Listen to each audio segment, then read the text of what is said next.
Hello, I'm Debi Emerson, and I'm so happy that you have chosen to be part of my community and join my email list. I know in today's world, there's so much noise out there, and there's so many things that are vying for our attention, and I'm truly honored that you have chosen to be here. Some of you may be new to knowing me, and some of you have known me for many years. But most of you probably don't know much about my story and how I came to be doing the work that I do. So I just thought I'd share a little bit about that with you today in this short little video so that maybe you can relate and receive some benefit from my experiences. So, just kind of the normal stuff. I grew up in a traditional middle-class family, probably lower middle class. My father worked, my mother stayed at home. He was a salesman. And even as a child, I really was grateful that my mother was there every day when I got home from school. We never had a lot, but we never lacked for anything. And I really consider myself very lucky to have had two loving parents who did their best to provide for us emotionally and physically and mentally. And I'm really grateful for that. When I was around 4 years old, I was laying down to go to sleep one night, and I still remember this all these years later, that I was just thinking about some things and asking some questions. And I had a couple of visions that have stuck with me all these years. And through those visions, I was shown that this world was meant to be a place of love. It didn't have to be the way it is. And I know even as a child, I would look around and I didn't understand the fighting and the war. And I even remember saying to my mother that, I wish we could just, break all the guns and weapons so no one could hurt each other. So anyway, as I went through life, I began to realize that I had been gifted with the ability to see the potential that exists in the world and within other people.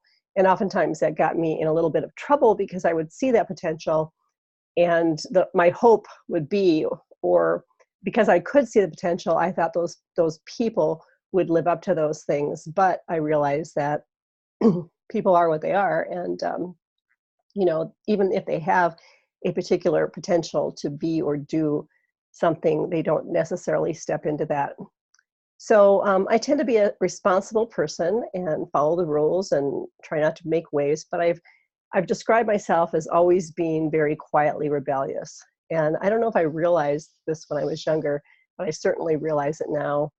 And I'm definitely able to see the way things are versus the way they're presented. So I began to really awaken in my mid-20s. Even though I had those experiences as a child, they kind of got pushed back into the corner, into the closet, and forgotten about for a while. I, grew up, I got married at 19, had my children by the time I was 23, a boy and a girl. But I just started really feeling this sense of urgency and this sense of something was missing in my life. And so I really began to avidly seek and explore. I wasn't sure what I was exploring at the time, but I now realize that I was exploring consciousness. I was seeking a connection with spirit, with God. And so I've been exploring the realms of consciousness for the past 40 years. And I have realized for a very long time that there exists a whole lot more than literally meets the eye. And by this, I mean the physical world as we see it with our physical eyes is a very small frequency band compared to the totality of what exists. And the truth of who we really are is unlimited consciousness having a human experience. So my mission is to support others on their journey of awakening and self-empowerment. And the truth is we are so much more than we realize, and we're so much more powerful than we could have ever imagined. So along my journey, I've discovered many powerful tools, and there's one especially that has changed my life and the lives of hundreds of my students, and I'd like to share it with you. So I plan to do that in the next email and video. So stay tuned for the next email coming up in a few days. And if you haven't joined my Facebook group, Spiritual Seekers, where I run the sacred activation for the group Monday through Friday, go ahead and click on that link and join us there so you can receive a healing on a daily basis. So that's it for now. Thanks so much for listening, and I will see you in the next video. Bye.